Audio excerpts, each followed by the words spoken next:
السلام علیکم۔ Voice of America کا پروگرام خبروں سے آگے اور میں ہوں خالد حمید۔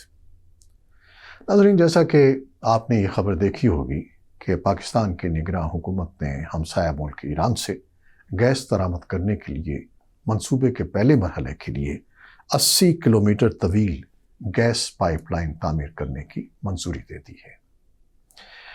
اس اچانک اقدام کا پس منظر کیا ہے؟ ایران کی طرف سے ہار جانے کا خوف ہے یا واقعی توانائی کی ضروریات کو پورا کرنے میں سنجیدگی ہے؟ اسلام آباد میں ہمارے نمائندے جلیل اختر نے ماہرین سے گفتگو کر کے اس بارے میں ایک رپورٹ تیار کی ہے اور یہی ہمارا آج کا موضوع ہے۔ پاکستان کی توانائی کی کمیٹی کی طرف سے Pakistan Iran gas pipeline منصوبے کی منظوری دے دی گئی ہے، جس کے تحت ایران کی سرحد سے پاکستان کے جنوب مغربی صوبے بلوچستان میں گوادر کی بندرگاہ تک یہ گیس پائپ لائن بچھائی جائے گی۔ پاکستان کی وزارت توانائی کی طرف سے جاری ہونے والے ایک بیان کے مطابق یہ منصوبہ inter state gas system company مکمل کرے گی اور اس کی تکمیل سے ملک کی بڑھتی ہوئی توانائی کی ضروریات پوری کی جائیں گی اور اس کے لیے وسائل سرکاری فنڈ سے فراہم کیے جائیں گے۔ آپ جانتے ہیں کہ پاکستان کو اس وقت توانائی کی کمی کا سامنا ہے۔ اس کے علاوہ اپنی اقتصادی ترقی اور شرح نمو کو برقرار رکھنے کے لیے بھی توانائی کی فراہمی یقینی بنانا ضروری ہے۔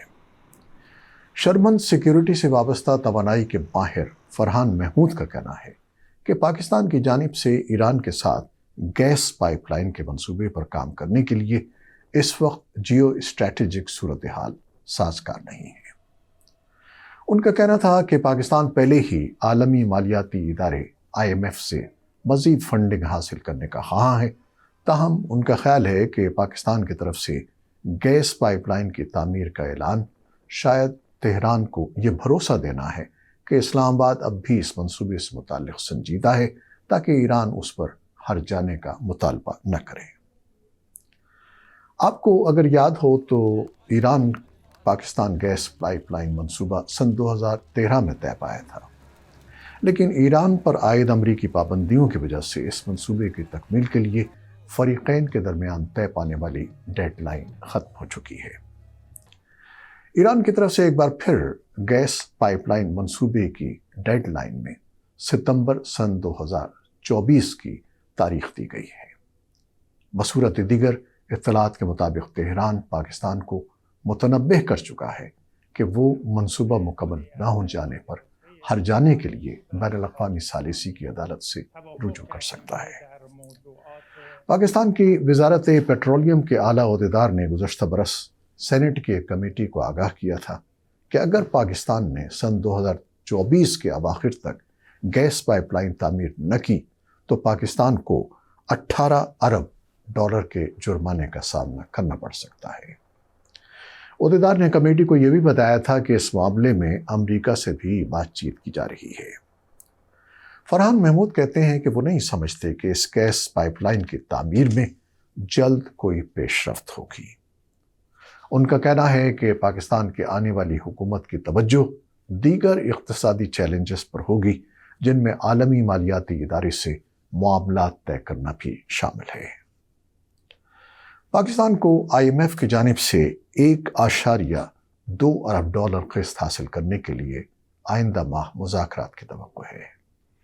فرحان محمود کہتے ہیں کہ اسی وجہ سے پاکستان کی نئی حکومت کی توجہ توانائی کے کسی نئے منصوبے پر کام کرنے کے بجائے گردشی قرضے کم کرنے پر ہوگی۔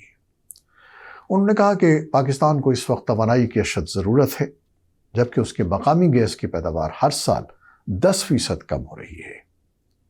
اس لیے پاکستان کو اپنی گیس کے وسائل اور درآمدات میں اضافہ کرنا ہوگا۔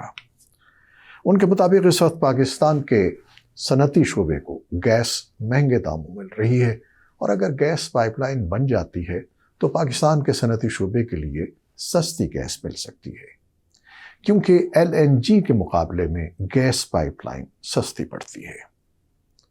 اب گیس کی خریداری بھی ایک مسئلہ ہے۔ اقتصادی امور کے تجزیہ کار اور صحافی خلیل قیانی کہتے ہیں کہ بنیادی معاہدے کے تحت سن 2015 میں Iran Pakistan gas pipeline منصوبہ مکمل ہو جانا چاہیے تھا، لیکن اس منصوبے کی تکمیل نہ ہونے کے باوجود اب تک ایران نے ہرجانے وغیرہ کے لیے کوئی اقدام نہیں کیا ہے، جس سے دو طرفہ تعلقات میں پائی جانے والی وسعت ظاہر ہوتی ہے۔ خلیق کیانی کا کہنا تھا کہ ایران اپنی حدود میں پائپ لائن کے منصوبے کے لیے تعمیراتی کام کر چکا ہے، اور اگر پاکستان اپنی طرف کے 80 کلومیٹر حصہ پورا کرے گا تو یہ منصوبہ مکمل ہو جائے گا۔ خلیق کیانی کے مطابق اصل معاملہ یہ ہے کہ اگر ایران سے گیس خریدی جائے گی تو پاکستان اس کی ادائیگی کیسے کرے گا، کیونکہ ابھی تک پاکستان ایران کے درمیان بینکنگ چینل فعال نہیں ہے۔ تجزیہ کاروں کا کہنا ہے کہ گیس پائپ لائن کی تعمیر کا انحصار اس پر بھی ہے کہ پاکستان کی آنے والی حکومت کے امریکہ کے ساتھ تعلقات کیسے ہوتے ہیں، کیونکہ اس وقت صورتحال یہ ہے کہ انتخابات کے انعقاد کے بعد اب جبکہ نئی حکومت کا قیام صرف چند روز کے فاصلے پر ہے، ایسے میں نگراں حکومت نے ملک میں گیس کی قیمتوں میں 67% تک اضافہ کر دیا ہے۔ نگراں دور حکومت میں یہ گیس کی قیمت میں دوسرا اضافہ ہے، جبکہ ایک سال میں ہونے والا یہ تیسرا اضافہ ہے۔ مبصرین کا کہنا ہے کہ ایک جانب اس بڑے اضافے سے جہاں مہنگائی کے شکار عام شہری زیادہ متاثر ہوں گے، وہیں یہ اضافہ IMF سے قرض کے حصول کے لیے ناگزیر ہے۔ ایسے میں پائپ لائن کی تعمیر اور بھی ضروری ہو گئی ہے۔